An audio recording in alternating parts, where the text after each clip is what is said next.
It's very crispy, and it's hot.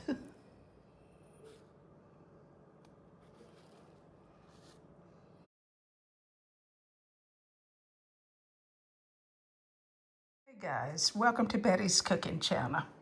This is an easy chicken recipe. The only season I have on this chicken is salt, paprika, and black pepper. All right, so I'm gonna cook it in the air fryer for about 30 minutes, okay?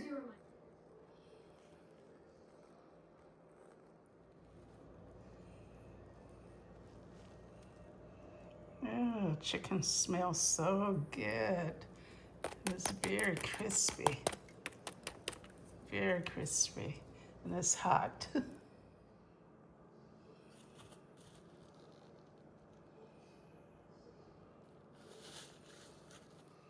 If you like this video, like, comment, share, and subscribe to my channel. Have a wonderful day. Bye-bye.